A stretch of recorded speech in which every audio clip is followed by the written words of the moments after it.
ఇవాళ ఆ ఎమ్మెల్యే పోయిండాను, ఈ ఎమ్మెల్సీ మారిండాను, కేసీఆర్ సన్నాయి నొక్కులు నొక్కుతున్నాడు. మరి ఇన్నాళ్ళు ఎక్కడ పోయినావు నాయన? మా ఎమ్మెల్యేలను గుంజుకున్నప్పుడు మా కార్యకర్తలు కష్టపడి గెలిపించి అసెంబ్లీకి పంపిస్తే అక్కడి నుంచి అక్కడనే గద్దలాక దండకపోయినప్పుడు ఈ దుఃఖం కనిపించలేదా? ఇవాళ ఎందుకు వచ్చింది?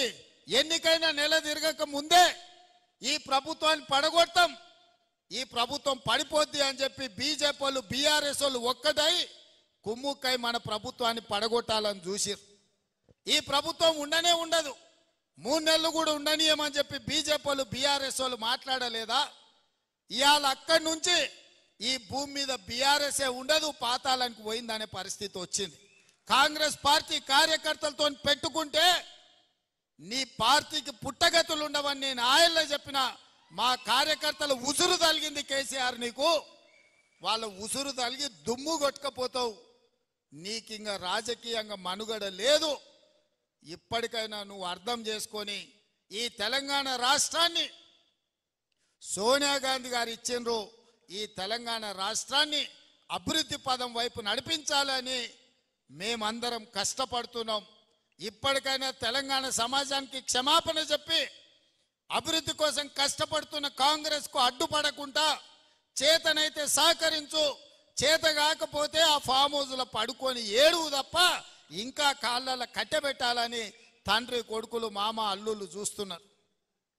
పాతకాలం లాగా లేరు మా కార్యకర్తలు.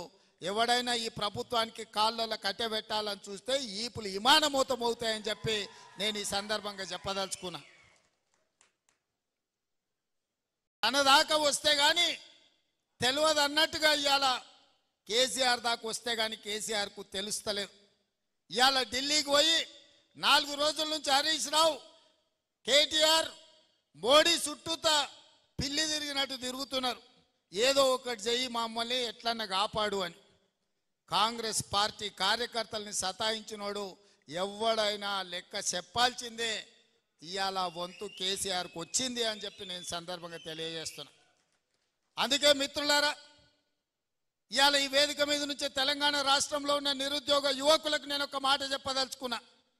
10 ఏళ్ళు ఆనాడు తెలంగాణ ఉద్యమంలో తెలంగాణ రాష్ట్రం కోసం కొట్లాడి 10 ఏళ్ళు తెలంగాణ రాష్ట్రం వచ్చినాక మీ ఉద్యోగాల కోసం ఉపాధి కోసం కొట్లాడిను. ఆ 20 ఏళ్లలో ఏ నియామకాలు జరగలేదు.